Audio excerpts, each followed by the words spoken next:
En las silenciosas oficinas del Ministerio de Trabajo de España, durante una noche de invierno del año 2020, una mujer permanecía despierta, revisando documentos que nadie debía ver. Las luces de Madrid parpadeaban tras las ventanas, mientras Yolanda Díaz tomaba decisiones que cambiarían el rostro de la izquierda europea. Pero aquella escena no fue casual. Detrás de su ascenso meteórico se esconden conversaciones secretas, pactos sellados en despachos privados y una estrategia diseñada durante décadas por mentes que permanecen en las sombras.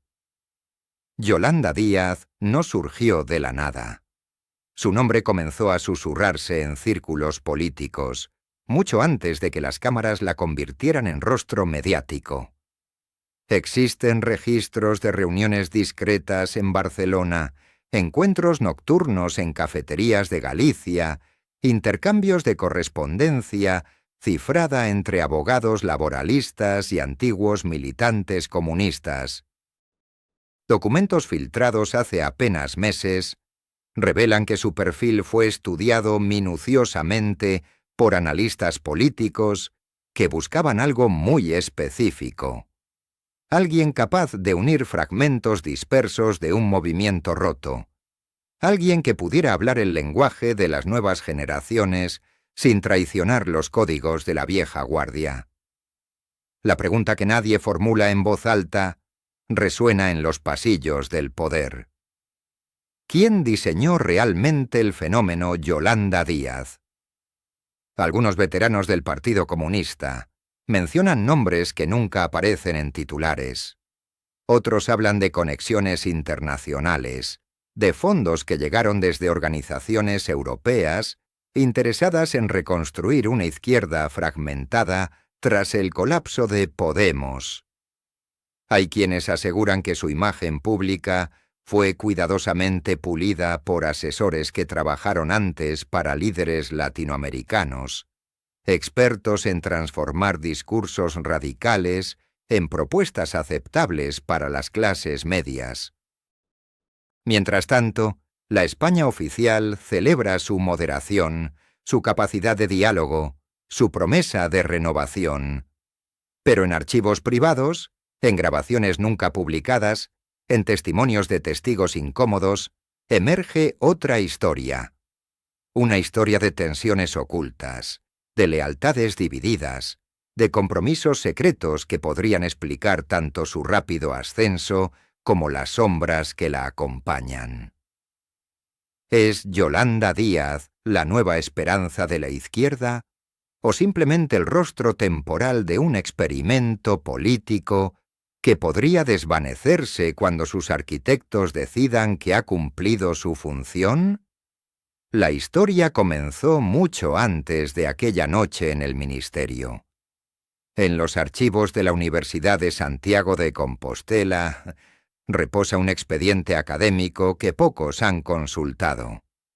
Entre las páginas amarillentas de los registros del año 1992, aparece el nombre de una joven estudiante de Derecho, cuyas calificaciones brillantes contrastaban con su discreción casi excesiva. Yolanda Díaz Pérez no era entonces quien conocemos hoy. Era una observadora silenciosa que tomaba notas meticulosas durante las reuniones estudiantiles, pero casi nunca hablaba en público. Los profesores que la recuerdan describen algo inquietante. Una de sus antiguas instructoras, quien pidió mantener su identidad en el anonimato, reveló durante una conversación privada en un café de la Praza do Obradoiro que Yolanda asistía a reuniones políticas de todas las tendencias. No solo de la izquierda, también de grupos centristas, incluso de organizaciones empresariales. Tomaba apuntes de todo. Lo catalogaba todo, como si estuviera estudiando no las ideas, sino las mecánicas del poder mismo. En el verano de 1994, algo cambió. Los registros de la facultad muestran que Yolanda solicitó permiso para ausentarse durante 3 meses. El motivo oficial: prácticas profesionales en un despacho de abogados de Madrid. Pero el despacho nunca existió. La dirección que aparece en su solicitud corresponde a un edificio que en aquella época albergaba las oficinas de una fundación poco conocida, vinculada a movimientos socialdemócratas europeos.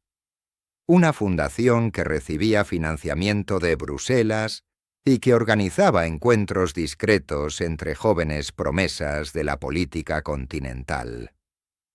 Un antiguo empleado de seguridad de ese edificio, ahora jubilado y viviendo en un pueblo de Extremadura, recordó durante una entrevista telefónica a una joven gallega que acudía regularmente a reuniones en el 3er piso.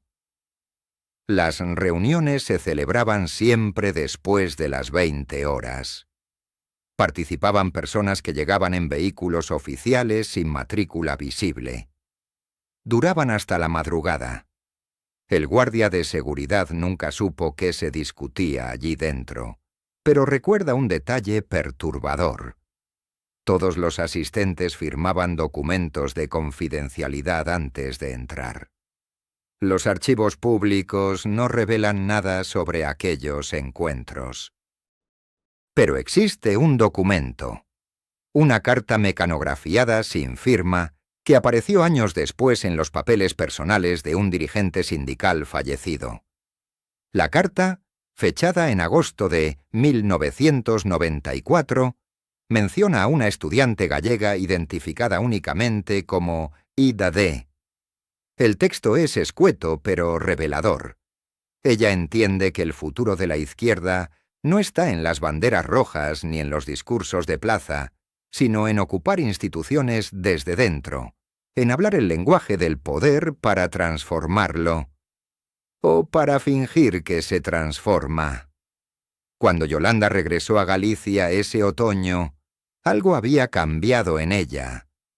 Sus compañeros de universidad notaron que comenzó a participar activamente en debates políticos, pero siempre con un estilo diferente. No gritaba consignas, no agitaba pancartas. Hablaba con calma, construía argumentos técnicos, citaba leyes y precedentes jurídicos. Parecía más una funcionaria que una revolucionaria. Y precisamente esa imagen la convirtió en alguien respetable ante quienes desconfiaban de la izquierda tradicional. En el año 1998, Yolanda aprobó las oposiciones para inspectora de trabajo. Su expediente en aquellas pruebas fue impecable. Demasiado impecable, según algunos opositores que presentaron quejas nunca investigadas. Uno de ellos, un abogado laboralista que hoy trabaja en Barcelona, conserva copias de sus exámenes y de los de Yolanda.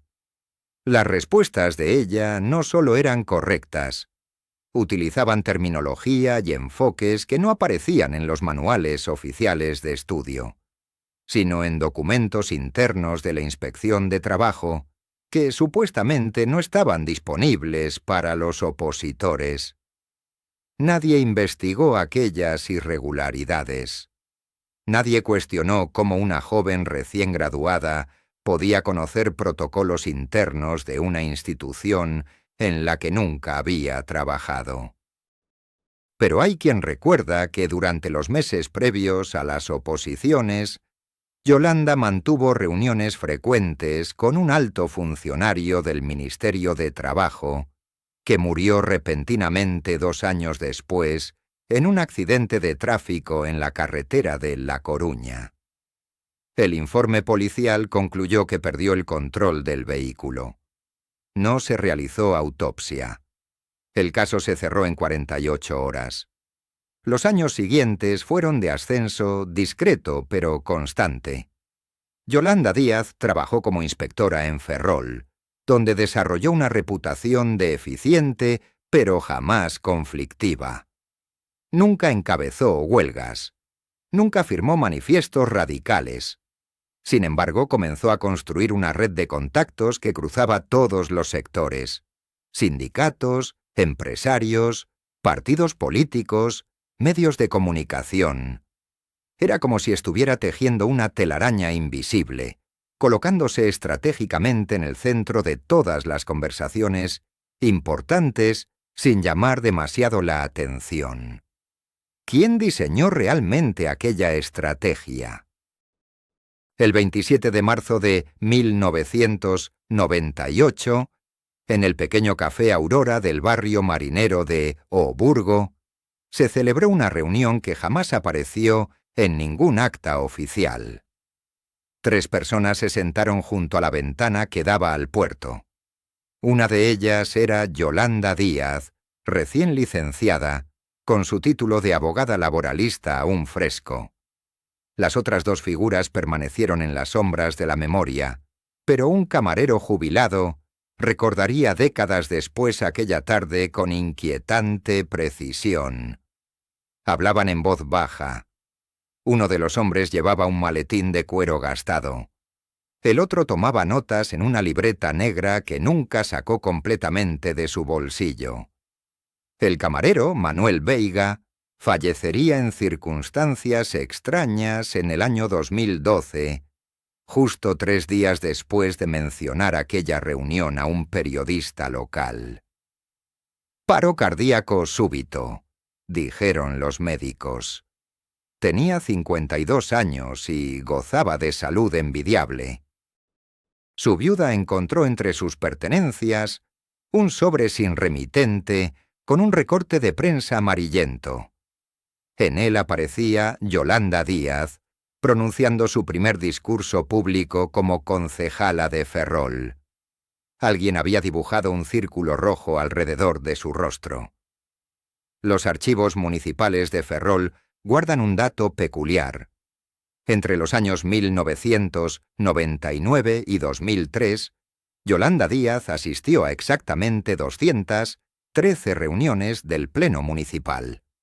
En 187 de ellas votó exactamente como había votado un concejal de nombre Andrés Candeira, veterano del Partido Comunista que llevaba en el ayuntamiento desde los tiempos de la transición.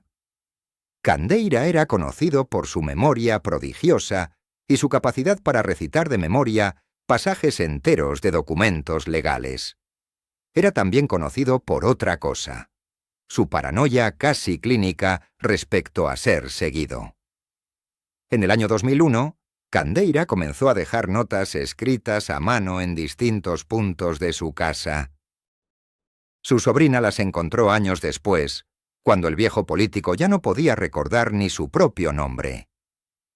Alzheimer avanzado, dictaminaron los neurólogos del Hospital Juan Canalejo. Una de aquellas notas, escrita con letra temblorosa, decía: Yolanda sabe más de lo que muestra. Le han enseñado el juego antes de que empiece la partida. Preguntar por Barcelona, otoño del 97. Barcelona, otoño de 1997. Ese periodo correspondía exactamente al último año de carrera de Yolanda Díaz, cuando supuestamente se encontraba terminando su tesis en Santiago de Compostela. Sin embargo, los registros de la biblioteca universitaria muestran un vacío inexplicable. Durante 4 meses completos, de septiembre a diciembre, no existe ni una sola firma suya en los libros de préstamo. Ningún profesor de aquel periodo recuerda haberla visto en clase. Una compañera de estudios, que prefirió mantener su anonimato, confesó años después a un investigador independiente que Yolanda había desaparecido completamente durante aquel trimestre. Cuando regresó en enero, parecía otra persona. Más seria, más calculadora. Con una mirada que había visto algo que los demás no podían ni imaginar. En los archivos del antiguo sindicato Comisiones Obreras de Cataluña existe un documento clasificado como extraviado. Se trata del informe de un seminario internacional sobre estrategias de la nueva izquierda europea, celebrado en un hotel de las afueras de Barcelona en octubre de 1997. La lista de participantes nunca se hizo pública. Pero un administrativo que trabajaba en el archivo antes de su digitalización fotografió con su teléfono móvil varias páginas antes de que desaparecieran misteriosamente del sistema.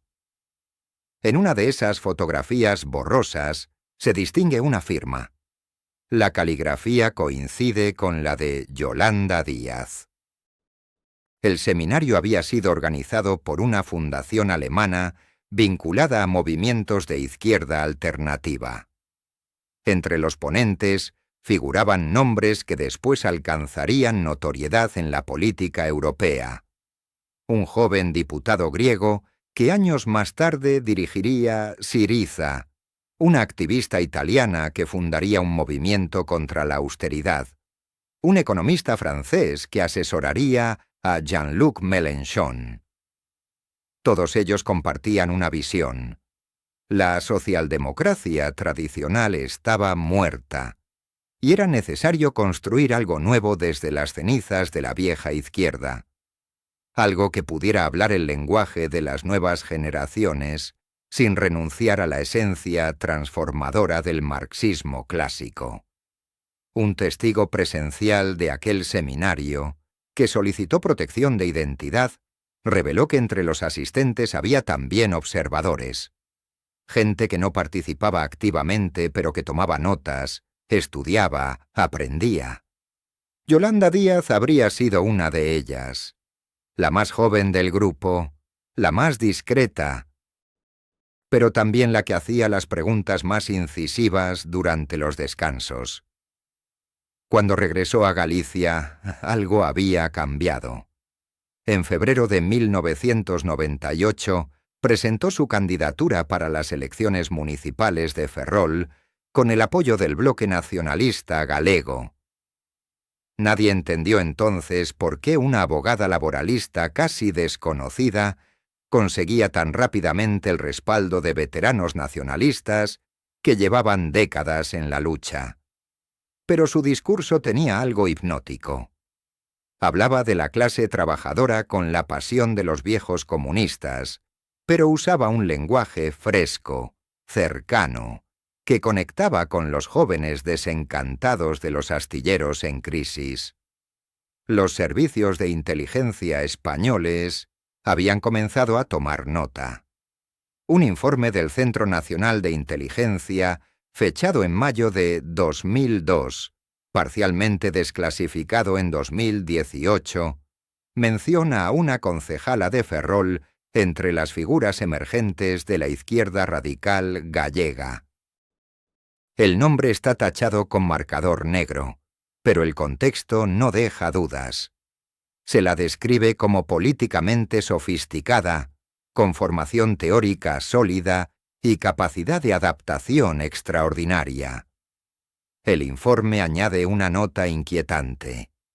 Posibles contactos con redes de la nueva izquierda europea. Recomendación.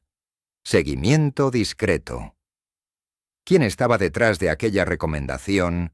Sigue siendo un misterio que nadie se atreve a investigar demasiado profundamente. Lo que el camarero no pudo recordar aquella tarde de marzo era el contenido de un sobre Manila que cambió de manos bajo la mesa del Café Aurora. Pero alguien sí lo recordaba. En el archivo del antiguo Partido Comunista de España, sección Galicia, existe un expediente catalogado con el número 783-B, archivado en el año 2001 bajo la etiqueta Material sensible, acceso restringido. Dentro de ese expediente, entre papeles amarillentos y fotografías borrosas, descansa una copia de ese documento. Un manifiesto de apenas 4 páginas mecanografiadas que proponía algo impensable para la izquierda tradicional española: la creación de una nueva corriente política que no respondiera a Moscú, ni a Bruselas, ni siquiera a Madrid. Una izquierda gallega, feminista, descentralizada. Una izquierda que hablara el idioma del siglo XXI sin renunciar a las luchas del XX. La firma al pie del documento no era de Yolanda Díaz. Era de alguien llamado simplemente MP, iniciales que décadas después nadie ha podido descifrar con certeza. Algunos investigadores apuntan hacia Manuel Prado, un veterano sindicalista de los astilleros de Ferrol, que murió en circunstancias extrañas apenas 3 años después de aquella reunión. Su cuerpo fue hallado en su apartamento un lunes de noviembre del 2001, con signos de un infarto fulminante. Tenía 52 años, gozaba de buena salud, había pasado un reconocimiento médico 2 semanas antes. Los forenses nunca encontraron nada sospechoso. Los compañeros del sindicato jamás creyeron en el infarto. Durante los siguientes 5 años, Yolanda Díaz desapareció del radar político visible. Trabajaba como abogada laboralista, defendía casos de trabajadores despedidos, asesoraba a pequeños sindicatos. Nada extraordinario. Nada que llamara la atención de los servicios de inteligencia ni de los grandes medios. Pero en los archivos de la Secretaría de Estado de Seguridad existe un informe fechado el 12 de junio del 2003 que menciona su nombre en una lista de personas de interés en movimientos antiglobalización. El informe, desclasificado parcialmente en el 2018, describe reuniones clandestinas en pisos francos de A Coruña, contactos con activistas europeos, vínculos con grupos ecologistas radicales.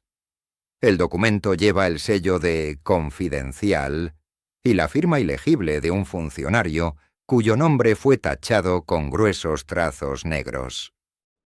Aquellos años oscuros entre el 98 y el 2003 fueron años de formación silenciosa. Díaz viajó discretamente a Italia, a Francia, a Portugal. En Bolonia asistió a seminarios sobre democracia participativa. En París conoció a veteranos del Mayo del 68 que le transmitieron lecciones sobre cómo construir movimientos sin líderes visibles, sobre cómo crear redes que resistieran la represión. En Lisboa visitó los lugares donde había nacido la Revolución de los Claveles. Habló con antiguos capitanes que le explicaron cómo una transformación pacífica podía cambiar un país entero sin derramar sangre. Pero hay un viaje del que casi nadie habla. Un viaje que no figura en ninguna agenda oficial. En septiembre del 2002, Yolanda Díaz estuvo en Caracas. Permaneció allí 11 días. Los registros de inmigración venezolanos confirman su entrada y salida del país, pero no existe documentación sobre qué hizo durante esa estancia. Sin embargo, un periodista venezolano llamado Roberto Cifuentes publicó en el 2016 un artículo en el que afirmaba haber visto a Díaz en una reunión privada en la sede del movimiento Quinta República, el partido de Hugo Chávez. Cifuentes murió en un accidente de tráfico 6 meses después de publicar ese texto.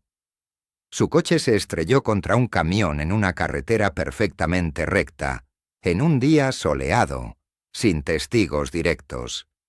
La investigación policial concluyó que se había quedado dormido al volante. De regreso en España, algo había cambiado. En el 2005, Díaz comenzó a aparecer en actos públicos, primero como oradora invitada en pequeños encuentros sindicales, luego como portavoz de plataformas ciudadanas. Su discurso era diferente al de la izquierda tradicional. No hablaba de lucha de clases con la retórica oxidada de los 70. Hablaba de precariedad, de feminismo, de ecología, de derechos humanos. Usaba un lenguaje accesible, cercano, desprovisto de dogmas. Y la gente empezó a escucharla. En el 2007, el Partido Comunista de Galicia la propuso como candidata para las elecciones municipales de Ferrol. Algunos veteranos del partido se opusieron. Decían que era demasiado joven, demasiado independiente, demasiado impredecible. Decían que no respondía a la disciplina partidaria, que tenía sus propias ideas, sus propios contactos. Pero la dirección regional forzó su candidatura. Necesitaban sangre nueva, rostros frescos. Necesitaban alguien que conectara con las nuevas generaciones. Y Díaz ganó su primer escaño municipal con una campaña austera pero efectiva, basada en el contacto directo, en asambleas de barrio, en redes de apoyo mutuo. Lo que pocos saben es que durante aquella campaña recibió financiación de fuentes nunca declaradas. Un sobre con 5.000 euros en efectivo apareció en el buzón de la sede de campaña. Nadie reclamó su autoría. Nadie preguntó de dónde venía. El dinero se usó para pagar carteles, folletos, alquiler de locales. Años después, un auditor interno del partido intentó investigar el origen de esos fondos. Su informe nunca llegó a completarse. El auditor renunció abruptamente a su cargo, se mudó a Argentina y jamás volvió a hablar del tema. Desde aquel primer escaño, Yolanda Díaz fue construyendo una red de apoyos que trascendía las estructuras partidarias tradicionales.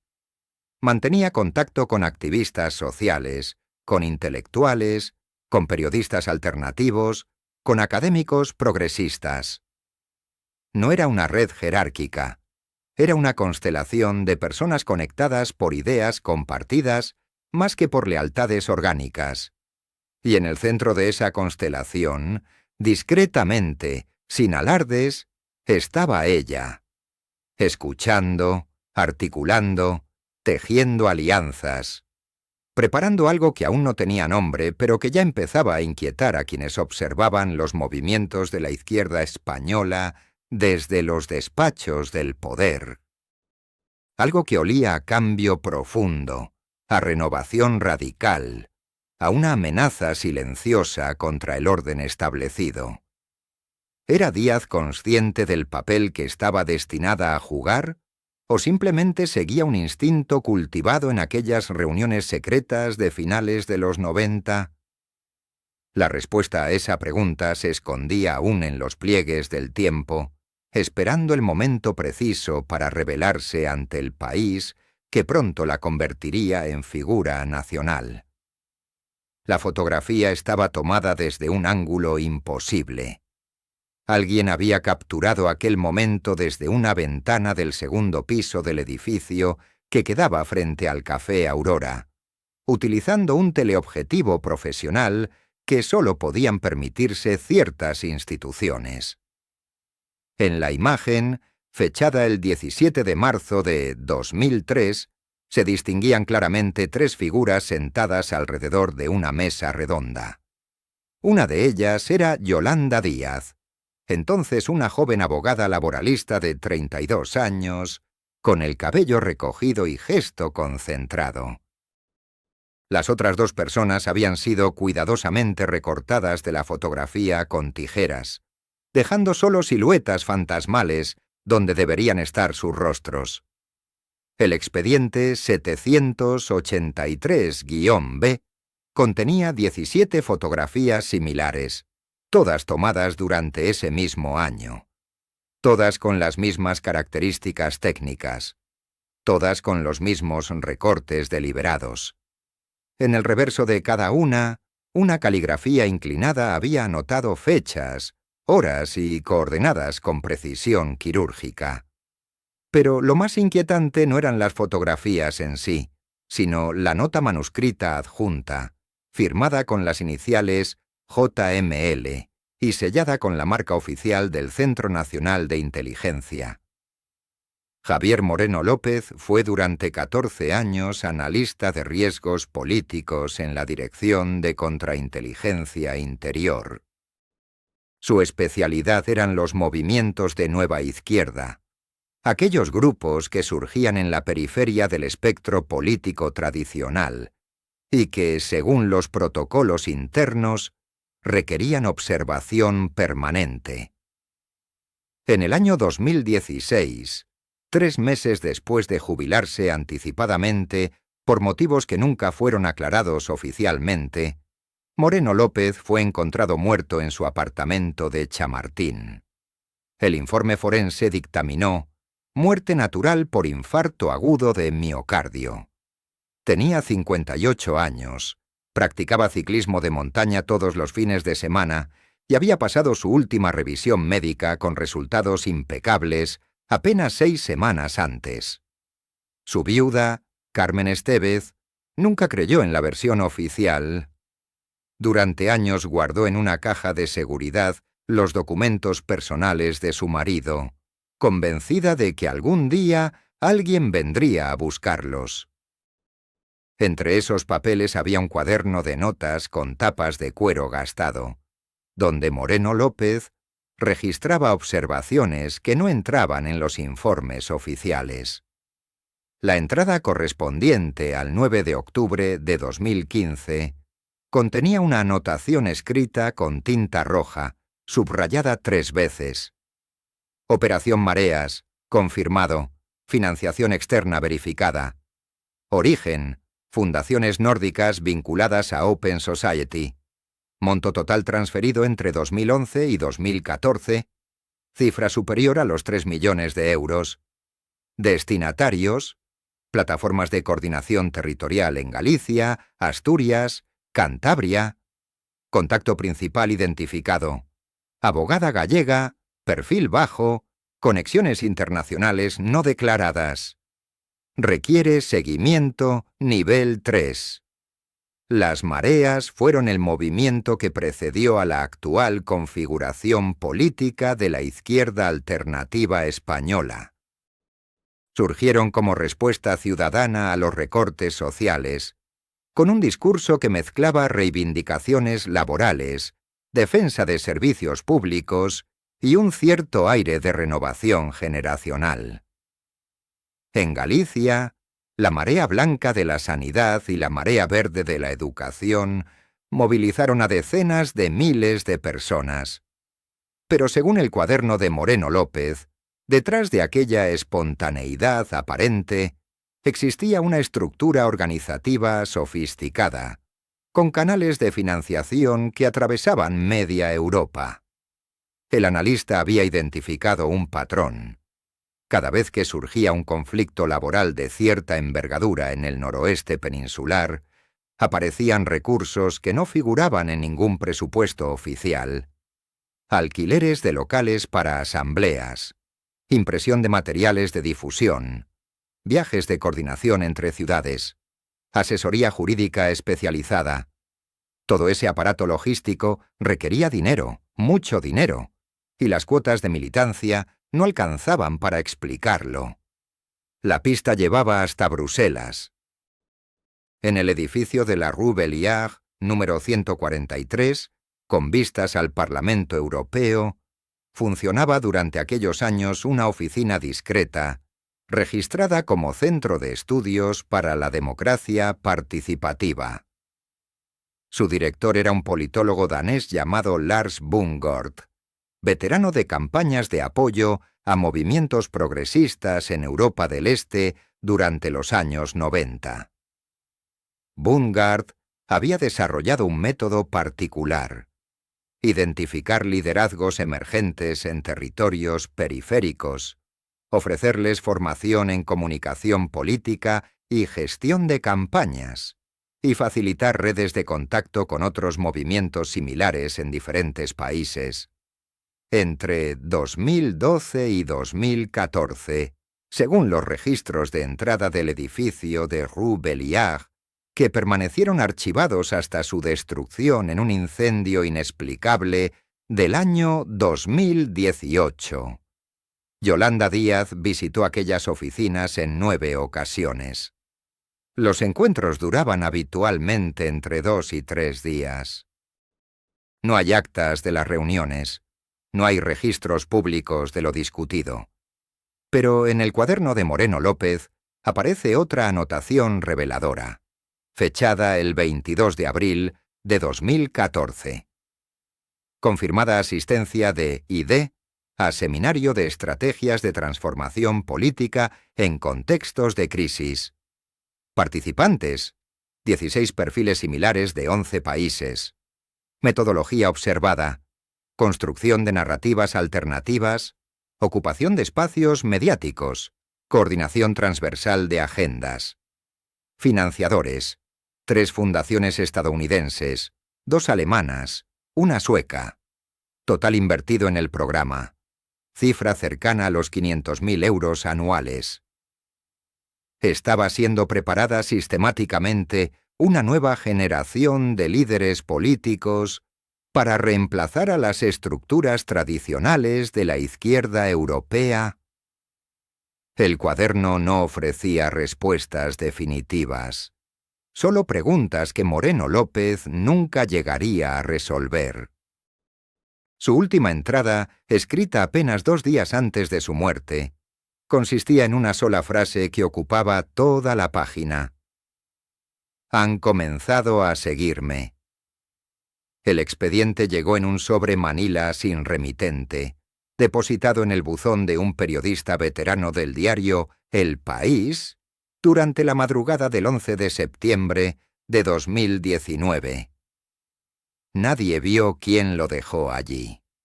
Las cámaras de seguridad del edificio, curiosamente, habían dejado de funcionar entre las 2 y las 4 de la mañana, justo en ese intervalo de tiempo. El contenido era explosivo.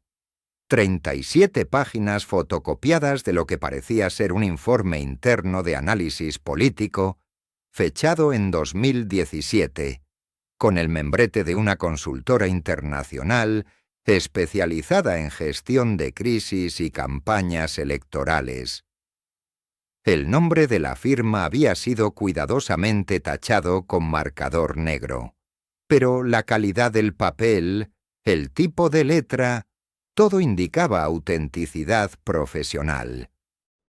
En la página 12 del documento aparecía un análisis detallado sobre el perfil psicológico y las vulnerabilidades políticas de diferentes líderes emergentes de la izquierda española. Uno de los apartados, marcado con una banderilla amarilla adhesiva, llevaba por título un simple nombre: Yolanda Díaz. El texto describía con precisión inquietante sus patrones de comportamiento, sus alianzas históricas, incluso sus reacciones emocionales en situaciones de presión. Pero lo verdaderamente perturbador estaba en las anotaciones manuscritas al margen, hechas con tinta azul, en una caligrafía nerviosa y apretada. Frases como verificar conexión catalana, seguimiento bancario necesario o contacto con Bruselas confirmado, sugerían que alguien había estado construyendo un mapa completo de influencias y dependencias. El periodista, un hombre de 62 años que había cubierto la transición y conocía el precio de hacer las preguntas equivocadas, guardó el sobre en su caja fuerte personal. No lo publicó. Nunca explicó públicamente por qué.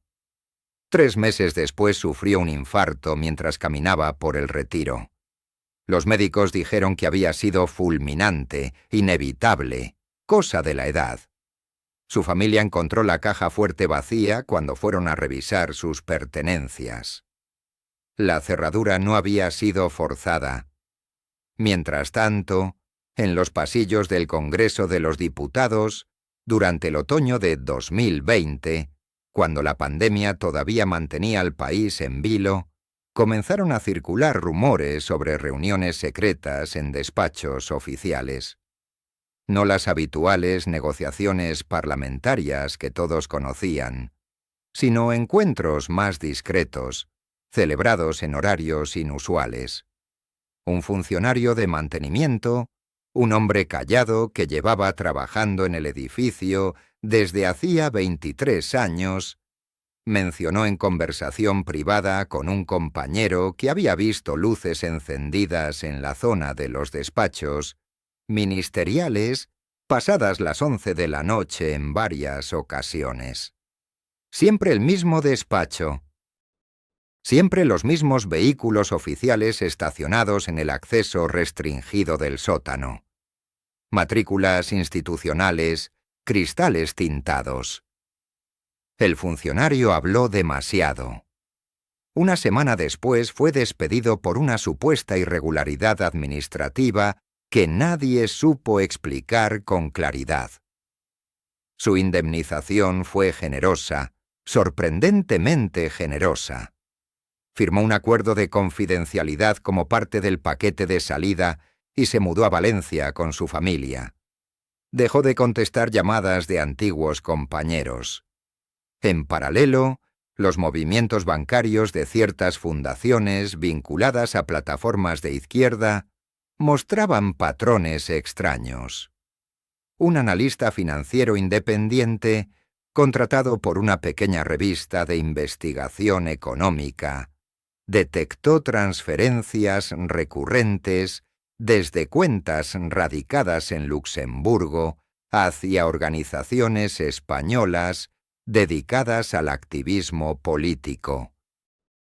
Las cantidades no eran enormes, pero la frecuencia era matemáticamente precisa. Cada 30 días, la misma suma, dividida en 3 pagos menores para no levantar alertas automáticas. El origen último del dinero era imposible de rastrear debido a la estructura de sociedades interpuestas, pero el analista notó algo peculiar. Las fechas de las transferencias coincidían sistemáticamente con momentos clave del calendario político español. Justo antes de congresos partidarios, semanas previas a elecciones regionales, días anteriores a votaciones cruciales en el Parlamento. El informe del analista nunca se publicó. La revista cerró abruptamente por problemas de financiación 3 semanas después de que él entregara su investigación. El hombre encontró trabajo en una consultoría privada en Lisboa y prefirió no volver a hablar del asunto. Había algo más, algo que pocos conocían. Durante la formación del segundo gobierno de coalición, en el agitado enero de 2020, hubo un episodio que jamás trascendió a la prensa. Un alto cargo de la administración europea, un belga discreto que ocupaba un puesto técnico pero estratégico en las instituciones comunitarias, viajó a Madrid sin anunciarlo oficialmente. No hubo comunicado, no apareció en agendas públicas. Se alojó en un hotel boutique del barrio de Salamanca bajo nombre falso. Durante su estancia de 48 horas, mantuvo exactamente 4 reuniones. Una de ellas fue en un restaurante privado cerca de la plaza de Cibeles. Los comensales fueron 3: el funcionario europeo, un abogado español especializado en derecho comunitario y una mujer que varios testigos identificaron posteriormente como cercana al entorno de Yolanda Díaz. El camarero que sirvió la mesa aquella noche recordaba la tensión del encuentro. Hablaban en voz baja, revisaban documentos constantemente. Uno de ellos llevaba un maletín negro que no soltó en ningún momento. La conversación se prolongó durante casi 4 horas. Cuando se marcharon dejaron una propina excesiva y pidieron expresamente que no se guardara registro de la reserva. El camarero cumplió, pero la imagen de aquella escena quedó grabada en su memoria. Años después, cuando vio en televisión el ascenso político de Díaz, reconoció el rostro de la mujer que había estado en aquella mesa. La pregunta persistía como una sombra. quién estaba realmente construyendo el camino hacia el poder y qué esperaban obtener a cambio. Los archivos seguían apareciendo, fragmentados, incompletos, siempre en manos equivocadas, siempre desapareciendo antes de que pudieran ser verificados completamente.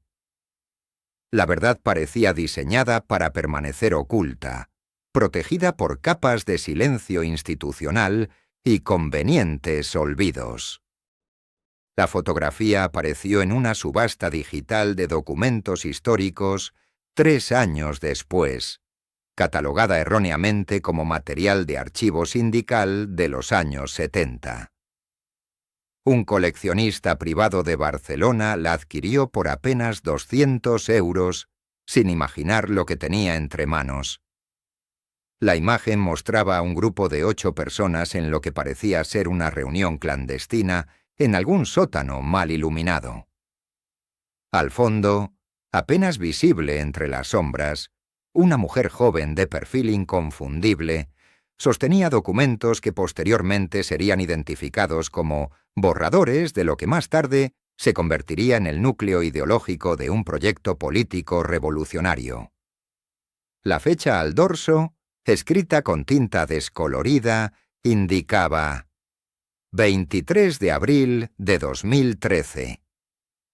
El coleccionista, que prefirió mantener su identidad bajo el seudónimo de Martín Soler, contactó discretamente con varios historiadores especializados en movimientos sociales contemporáneos. Todos coincidieron en un detalle inquietante. De las 8 personas identificables en aquella fotografía, 3 habían fallecido en circunstancias que los informes policiales calificaron como accidentales. Un ahogamiento en una playa de Galicia durante un verano atípicamente tranquilo. Una caída inexplicable por las escaleras de un edificio sin ascensor en el barrio madrileño de Lavapiés. Un accidente de tráfico en una carretera secundaria de Pontevedra, donde testigos aseguraron no haber visto otro vehículo implicado.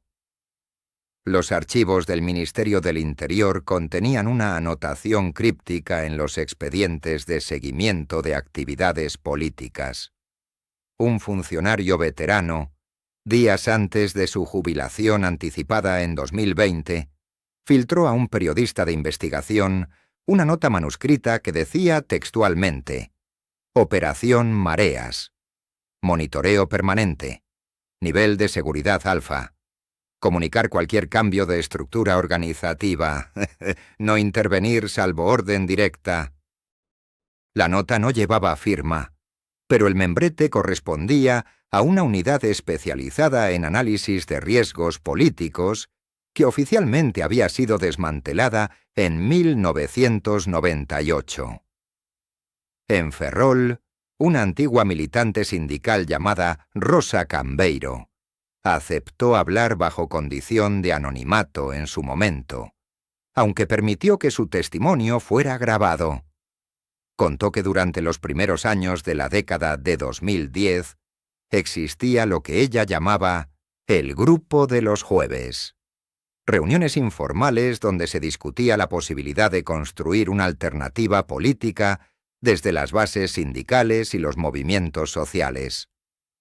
Rosa recordaba con precisión casi fotográfica cómo aquellas conversaciones, inicialmente teóricas y casi académicas, fueron transformándose en algo más estructurado. Según su relato, alguien siempre tomaba notas meticulosas en cuadernos de tapas negras que jamás salían de aquella sala. Cuando el periodista preguntó qué había sido de esos cuadernos, Rosa guardó silencio durante casi un minuto completo antes de responder que desaparecieron la misma noche en que las autoridades clausuraron el local sindical por supuestas irregularidades administrativas. Un informe económico elaborado por un despacho de consultoría privada en 2018, obtenido mediante una solicitud de transparencia que tardó 2 años en ser atendida, contenía un apartado revelador. Bajo el título Análisis de sostenibilidad de nuevas formaciones políticas, se detallaban proyecciones financieras de distintos partidos emergentes. Una de las secciones, apenas 4 páginas en un documento de 120, dedicaba particular atención a las fuentes de financiación de lo que entonces se denominaba Proyecto de Confluencia Gallega. Las cifras no cuadraban con las declaraciones oficiales. Había un desfase de aproximadamente 400.000 euros que el informe clasificaba como procedentes de origen no determinado. Un economista independiente que revisó estos números explicó que tal cantidad no podía provenir de donaciones individuales ni de las subvenciones públicas declaradas. El análisis forense digital de correos electrónicos filtrados en 2021 reveló intercambios que jamás llegaron a los grandes medios de comunicación. Conversaciones entre asesores políticos, estrategas de comunicación y figuras influyentes del ecosistema progresista español dibujaban un panorama de tensiones internas mucho más profundas que las discrepancias públicas. En uno de esos correos, fechado el 19 de noviembre de 2019, un consultor advertía sobre lo que llamaba el problema de la autenticidad versus la viabilidad electoral. El mensaje planteaba una dicotomía brutal. Mantener el discurso transformador radical implicaba renunciar a pactos institucionales que garantizaran recursos y visibilidad mediática. Optar por la moderación pragmática significaba traicionar las expectativas de las bases que habían sostenido el proyecto desde sus orígenes más humildes. Los servicios de inteligencia europeos, según documentos desclasificados parcialmente por el Parlamento Europeo en 2022, habían estado monitoreando movimientos políticos antisistema en toda Europa desde la crisis financiera de 2008. España aparecía como uno de los países con mayor actividad de estos grupos. Un anexo confidencial mencionaba específicamente la necesidad de comprender las dinámicas de liderazgo femenino en la nueva izquierda ibérica, identificando perfiles que combinaban credibilidad social con capacidad de articulación institucional. Los nombres estaban censurados con gruesas líneas negras, pero las descripciones resultaban suficientemente específicas para cualquier observador informado. Mientras tanto, en los pasillos del Congreso de los Diputados, veteranos parlamentarios compartían en conversaciones privadas su perplejidad ante lo que consideraban una transformación demasiado rápida y perfectamente orquestada. ¿Cómo alguien podía transitar desde la militancia sindical de base hasta las más altas esferas del poder legislativo en menos de una década? Generaba teorías encontradas. Algunos hablaban de talento natural y momento histórico propicio. Otros susurraban sobre estructuras invisibles que facilitaban ascensos calculados con precisión quirúrgica. La verdad, como tantas veces en la historia política contemporánea, parecía ubicarse en algún territorio incierto entre ambas versiones. La habitación del Hotel Majestic, donde el coleccionista guardaba la fotografía, fue registrada 6 días después de que él intentara contactar con el equipo de campaña de Díaz. Entró por la ventana, informó el parte policial. Un robo común, dijeron. Nada de valor fue sustraído, excepto una carpeta de documentos históricos que el propietario ni siquiera había denunciado como desaparecida hasta que los investigadores privados comenzaron a hacer preguntas incómodas. El coleccionista, un historiador jubilado llamado Martí Rovira, había cometido un error elemental. Antes de que la carpeta desapareciera, Había escaneado todo su contenido y enviado copias digitales a 3 direcciones de correo electrónico diferentes. Una de ellas pertenecía a su sobrina, estudiante de periodismo en Madrid. Otra a un compañero de la universidad que trabajaba en el archivo histórico de Comisiones Obreras. La tercera nunca fue identificada públicamente. La sobrina recibió la llamada telefónica 2 semanas más tarde. Una voz sin acento particular, neutra como el agua destilada, le sugirió que olvidara el contenido de aquellos archivos. No hubo amenazas explícitas, solo una recomendación amistosa sobre lo peligroso que podía ser investigar ciertos temas relacionados con figuras públicas en activo. La joven borró los archivos aquella misma noche, pero antes había compartido las imágenes con su profesor de investigación periodística, un veterano reportero que había cubierto los últimos años del franquismo. El profesor se llamaba Ignacio Beltrán, y había visto demasiado en su larga carrera como para asustarse con facilidad. Lo que encontró en aquellas imágenes digitales lo mantuvo despierto durante 3 noches consecutivas. No era solo la fotografía del sótano la que resultaba perturbadora. Entre los documentos escaneados había hojas mecanografiadas en papel cebolla, el tipo que se usaba para las copias múltiples en las viejas máquinas de escribir. El membrete era prácticamente ilegible, borrado intencionalmente, pero el contenido permanecía intacto. Se trataba de actas de reuniones celebradas entre 1982 y 1984, en diversas ubicaciones de Galicia y el norte de Portugal. Los nombres aparecían codificados con iniciales, pero las descripciones físicas y los contextos permitían identificar a varios participantes. Una mujer identificada como ID, descrita como estudiante de Derecho, intervenía frecuentemente en debates sobre estrategia de infiltración en organizaciones sindicales moderadas. El lenguaje utilizado no dejaba espacio para interpretaciones benévolas. Infiltración, desestabilización controlada, captura de narrativa. Términos que sonaban más propios de manuales de inteligencia que de grupos políticos universitarios. Beltrán contactó discretamente con antiguos militantes de aquella época, personas que habían compartido espacios con los círculos más radicales de la izquierda gallega. La mayoría se negó a hablar.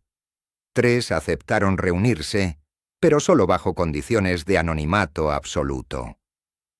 Uno de ellos, un antiguo sindicalista que ahora regentaba una librería de viejo en Ferrol, recordaba perfectamente aquellas reuniones transfronterizas.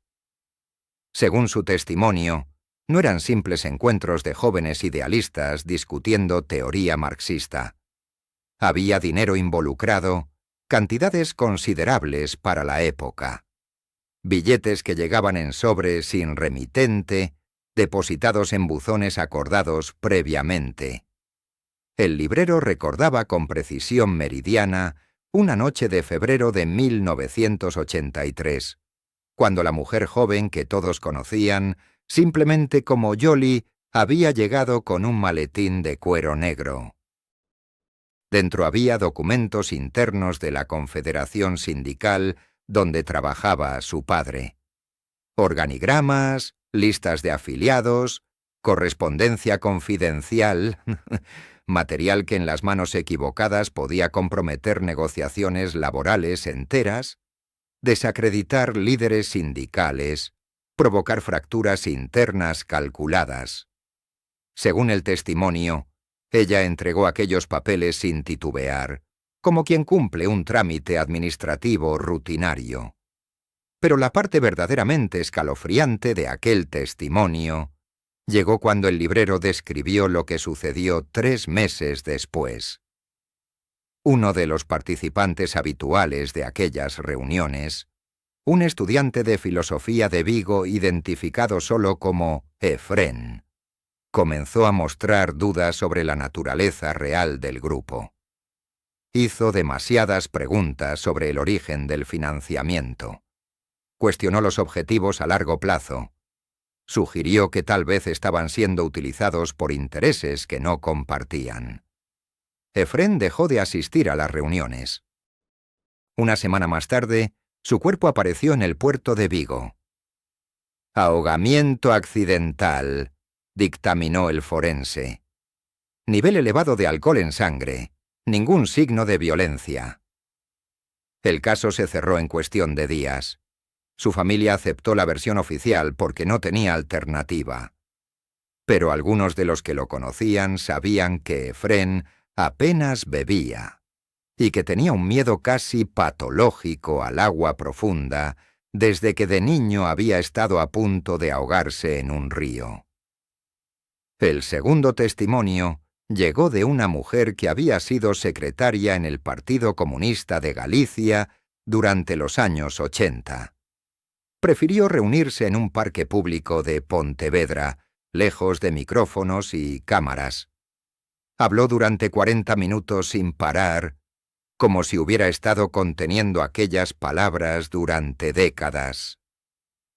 Mencionó informes internos que nunca se publicaron sobre infiltrados que operaban dentro de las estructuras de la izquierda tradicional. Algunos de esos infiltrados, según documentos que ella misma había mecanografiado, reportaban directamente a instancias que no pertenecían a ninguna organización política conocida. Cuando Beltrán le mostró la fotografía ampliada del sótano, la mujer palideció visiblemente. Señaló con el dedo tembloroso hacia una esquina de la imagen donde apenas se distinguían 2 figuras en conversación aparte del grupo principal. El hombre de espaldas llevaba una chaqueta de tweed característica. Ella lo había visto antes, en el edificio de la Jefatura Superior de Policía de A Coruña, entrando por una puerta lateral que solo usaban los mandos de la Brigada Político-Social. Aquella brigada que oficialmente había sido disuelta con la llegada de la democracia, pero que según rumores persistentes, simplemente había cambiado de nombre y seguía operando desde las sombras. El tercer testimonio nunca llegó a producirse. El contacto, un antiguo profesor universitario que había prometido entregar documentación comprometedora, fue encontrado muerto en su apartamento de Santiago 2 días antes de la reunión programada. Paro cardíaco. Tenía 68 años y ningún historial de problemas coronarios. La autopsia fue rutinaria. El cadáver fue incinerado siguiendo instrucciones que, curiosamente, constaban en un testamento vital registrado apenas una semana antes, documento cuya autenticidad nadie se molestó en verificar demasiado exhaustivamente. Beltrán guardó toda la información recopilada en una caja fuerte de su periódico, pero nunca llegó a publicar nada. Su editor en jefe, después de una reunión privada con el Consejo de Administración, le sugirió que quizás aquel no era el momento adecuado para ciertas revelaciones. Había elecciones próximas. Responsabilidad editorial. Riesgo de demandas. Los argumentos habituales cuando la verdad resulta demasiado inconveniente para los equilibrios de poder establecidos. La fotografía del sótano seguía existiendo en algún servidor digital perdido entre millones de archivos anónimos.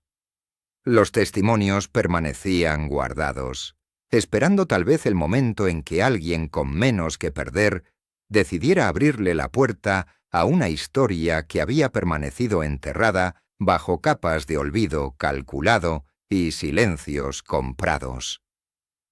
Mientras tanto, La mujer de la imagen continuaba su ascenso, acumulando poder e influencia, rodeada de un equipo que manejaba su imagen pública con la precisión de cirujanos y la frialdad de estrategas militares. Y quienes conocían fragmentos de aquella verdad prohibida, se preguntaban si realmente importaba ya desentrañar los orígenes oscuros de quien había aprendido a moverse entre las sombras, con tanta maestría que ahora podía caminar a plena luz del día sin que nadie recordara de dónde venía. La Biblioteca del Archivo Histórico de la Comunidad de Madrid cerró sus puertas al público el 17 de enero de 2023, exactamente 3 semanas después de que Yolanda Díaz anunciara públicamente su intención de liderar una nueva plataforma de izquierdas. La razón oficial fue una supuesta fumigación urgente contra plagas.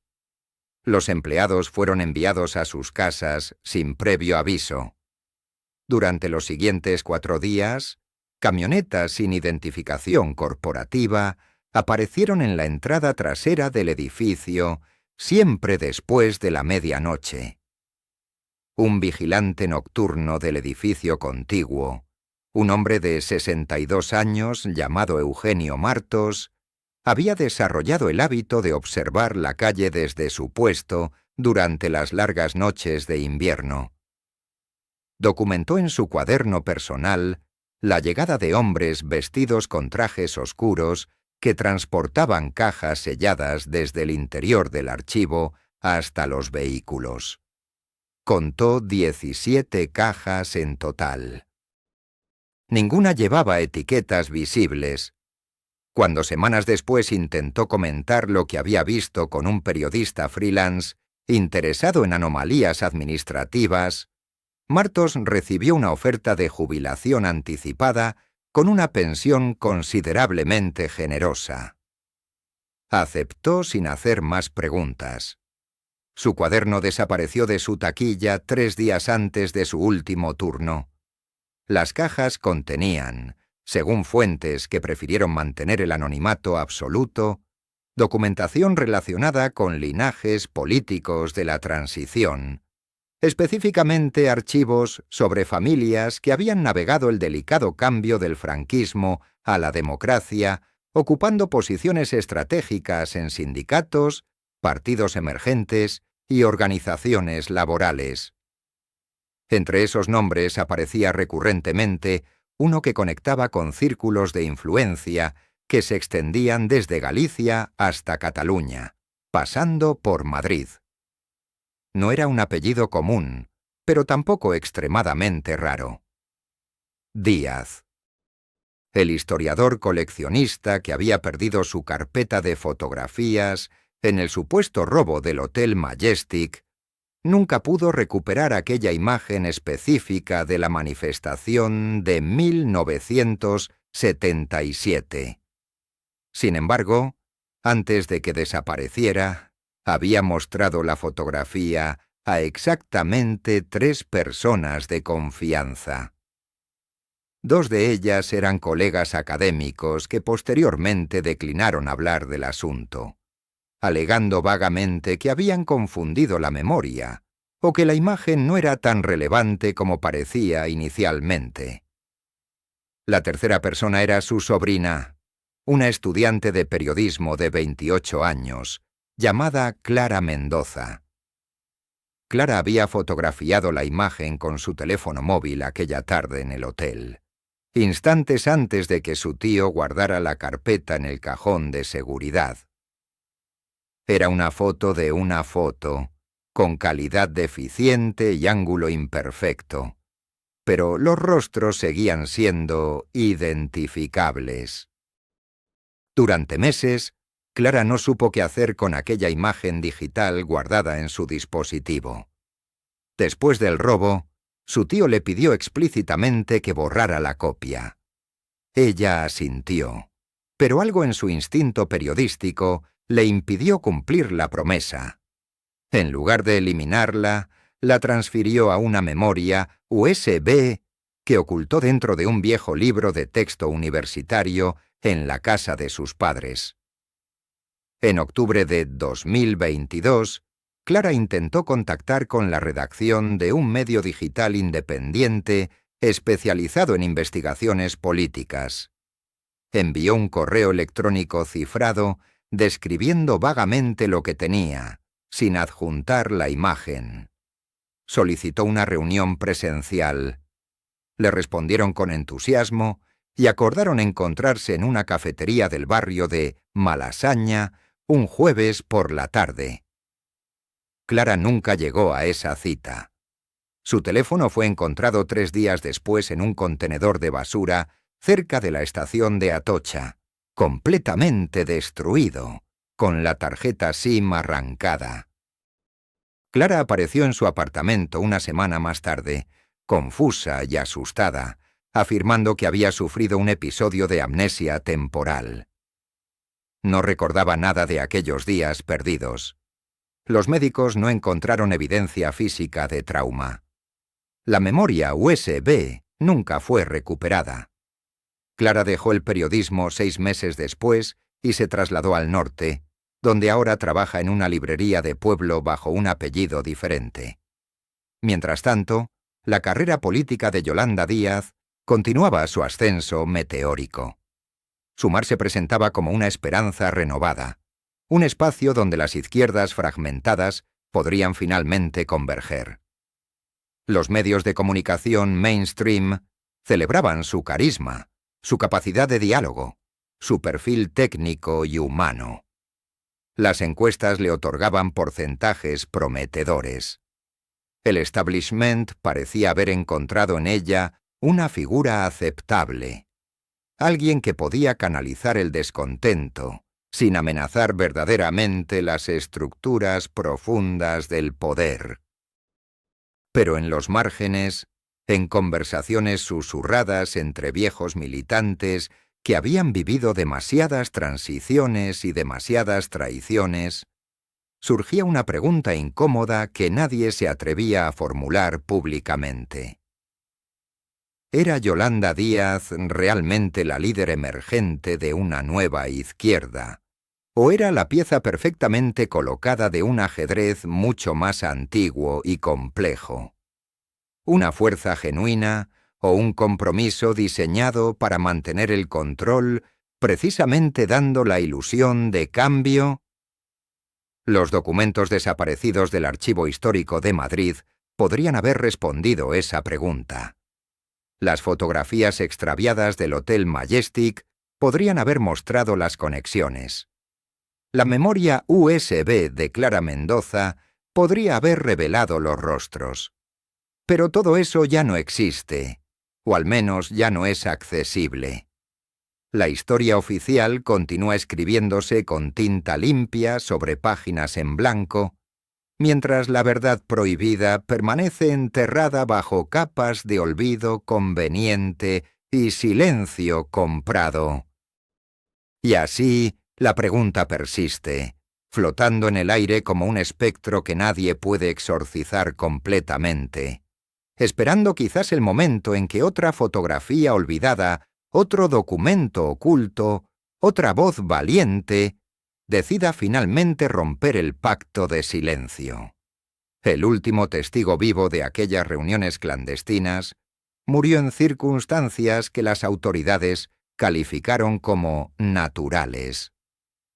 Rafael Montero Sáenz, antiguo asesor del Ministerio de Trabajo durante la época de Zapatero, fue encontrado sin vida en su apartamento de Chamberí la madrugada del 3 de febrero de 2023.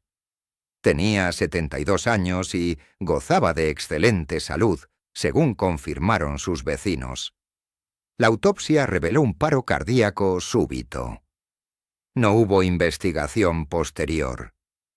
3 días antes de su muerte, Montero había intentado contactar con varios periodistas de investigación.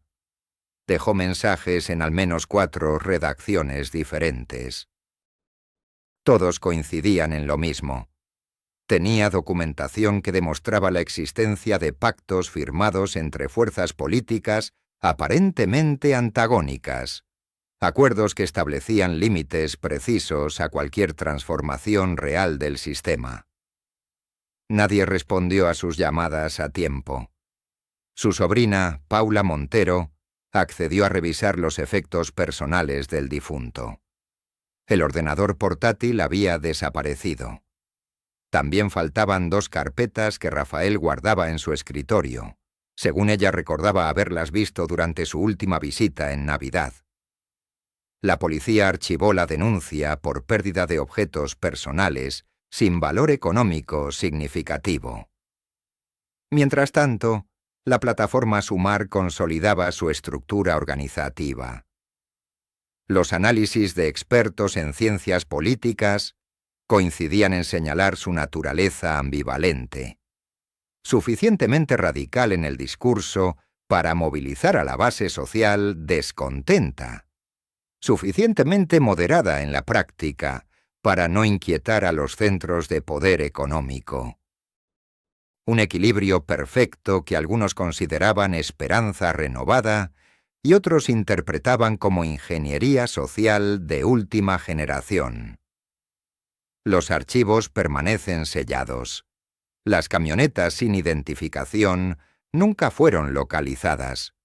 Los empleados del archivo histórico que presenciaron aquella fumigación inexistente firmaron cláusulas de confidencialidad que les impiden hablar durante los próximos 15 años. La biblioteca reabrió sus puertas el 21 de enero, exactamente 4 días después del cierre. Ningún documento fue catalogado como extraviado oficialmente. ¿Representaba Yolanda Díaz una nueva fuerza transformadora o simplemente el rostro renovado de un sistema que había aprendido a adaptarse? La respuesta, si alguna vez existió en forma documental, descansa ahora en lugares inaccesibles para la mirada pública. La historia oficial continuará su curso. La verdad, como tantas veces antes, permanecerá guardada hasta que alguien se atreva a desenterrarla. 3 semanas después del funeral de Montero Sáenz, todos los archivos digitales relacionados con las negociaciones de Sumar desaparecieron de los servidores del Congreso. Un fallo técnico, según la versión oficial. Un borrado sistemático, según los técnicos informáticos que trabajaban aquella noche y pidieron permanecer anónimos. Los registros en papel, guardados en el sótano del edificio anexo, ardieron en un incendio fortuito el 22 de marzo. Las cámaras de seguridad estaban desconectadas por mantenimiento programado.